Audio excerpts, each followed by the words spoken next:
Earlier this week, Fort Worth suffered a heartbreaking tragedy. And it happened in one of the most historic and loved communities in Fort Worth. As you know, we had 11 people shot and 3 people lost their lives. And you know what? That's not even true.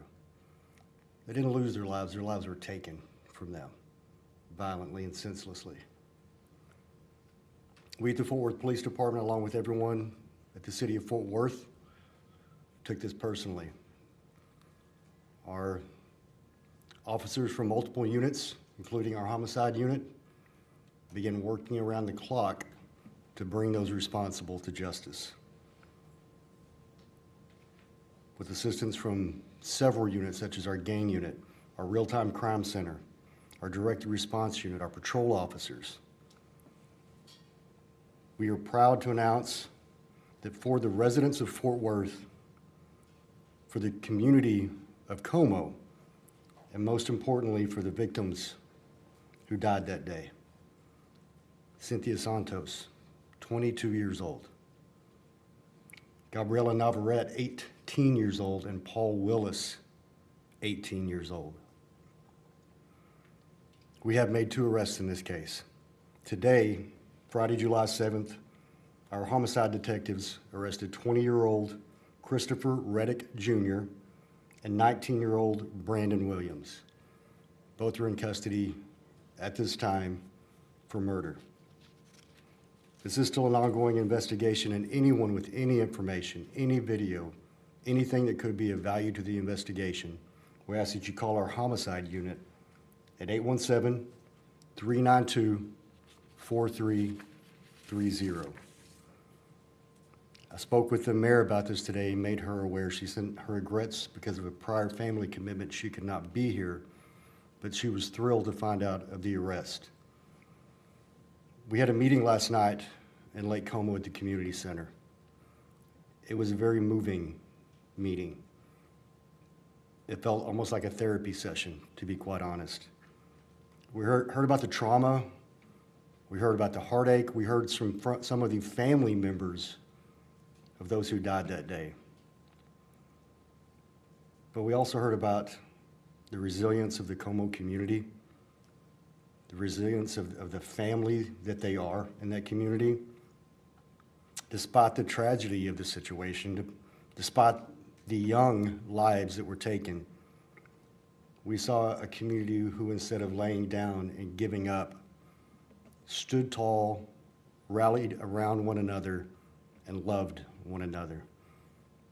And I have to say, it's been heartwarming to see the entire city of Fort Worth and the nation rally around the Como community, and we will continue to do so. We ask that you please continue to keep the loved ones of all of the victims, the Como community, the city of Fort Worth, and for the officers that responded that day, in your thoughts and in your prayers as we all continue to heal together. I'll be glad to take some questions at this point if you have any. Chief, what were the circumstances that both of these men were involved in? Were they shooting at each other? Were they shooting at other people? What do you know about that? That I don't know much about yet. We were just notified earlier today. As soon as we were notified, we wanted to get the information out. Our investigators are working on exactly what information they can release, but that I don't have at this point. What led you to these 2 men? The exact details, what pieces of evidence got them there, I don't know, but I can tell you this. Our gang unit worked really hard because we do believe this was gang related. From their expertise and their experience with the entire city of Fort Worth, we're able to work hand in hand with the homicide unit. We had officers poring over video over and over again to collect even the slightest bit of evidence they could to help them identify the people involved. So it really was a cumulative effort from many people within the department looking at every bit of evidence they possibly could. Chief, in the original press release you all had sent out earlier this week, you mentioned there were several unidentified suspects. Are there other arrests that are expected in this case? It's possible at this point. We have the 2 that we have confirmed that I mentioned that were involved, but we want to make sure we take every measure we can to take anyone else who might possibly be involved into custody as well. opened fire on the crowd, but we don't know why, or if there was someone in the crowd they were targeting? My understanding, immediately prior to the shots, there was some type of an altercation. I don't know specifically who they were shooting at, but there's a potential that altercation is what initiated the violence to occur. Are these guys from Fort Worth? From Fort Worth, yes. Were they arrested in Fort Worth? That's my understanding. At their home? I don't know the exact location. Did either suspect agree to be interviewed by homicide detectives? I'm sorry? Did either suspect agree to be interviewed by homicide? I understand that they were interviewed. I don't have the details of the interview, unfortunately, but they did speak with detectives. Was the altercation between the two of them or somebody else? I'm not sure on that one, Jason. You confident these were the only two people who fired guns that night? We believe that they were two people that fired guns, but I'm not ready at this point to say they were the only ones. Chief, this adds to the list of people in this age group just this year alone that's been involved in gun violence. What do you say to the young people in our city in this age group when it comes to the gun violence that we're seeing? There is so much more to live for. There is so much more value that should be placed not only on the lives of the potential victims, but on themselves as well. It seems, unfortunately, the only conflict resolution skills some are using involve a gun. It doesn't matter how minor an altercation may be, someone pulls out a gun, and then maybe someone else pulls out a gun, and it ends in death and tragedy. What I'd like to say to them is, they're so young, they have so much to live for. Just take a moment. Councilmember Jared Williams is here with us today, and you've heard of the 1 Second Collaborative, but you may not really know what's behind that name. Just take 1 second. Just take a breath. If the first thought you have is to turn to a gun, just take 1 second. Make another choice. Live to see tomorrow. Do we know if they were at the large gathering before the altercation, or they showed up, went to go get firearms and came back? Do we know anything? My understanding is they were there. Exactly where they retrieved those weapons, I'm not sure, but they had been at the event, yes. I'm sorry. To the video, the surveillance video, I just want to make that clear. Did that help That assisted, yes. to getting these guys? Yes, ma'am. You had officers there, you were part of the security plan for the Como Fest, you had officers in the area, in the neighborhood for the party that happened afterwards.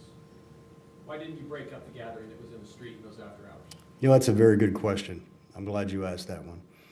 This event has been going on for many years, and there have been different methods of working with the Como community to find a way to make sure people can have a great time, but also be safe while they're there. We had officers in the immediate area. We had some stage at other locations for a quick response to any issues we might have had. The event we saw this year was much like what we saw last year, where we didn't see the violence. This year, unfortunately, somebody chose to grab a weapon and make it a violent situation. One of the things we discussed last night at the meeting at the Como Community Center is how this event needs to look going forward. Changes will be made. It is something we've discussed internally, and last night the Como community made it loud and clear that they want to be part of that discussion and they want to see changes too. So going forward, we don't know exactly what the event's going to look like. There will still be a parade on July 4th. We're talking about the Como Fest event, which happens prior to what you saw in the footage that's been released. But that after party, if you will, that's not going to look the same. Will those changes that you apply to the Como Fest, will those be applied to any event throughout the city? You know, just like every community in the city of Fort Worth, every community is unique. Every festival, every event we have is unique. And what we do is look at each specific event to see exactly how it needs to be tailored for the safety and enjoyment of everyone involved. So we're not looking at blanket changes across the board. We're just looking where changes are needed. And right now, we're specifically looking at what needs to happen in Como. Do they live in the Como neighborhood? That I have not confirmed, but we're working to find out.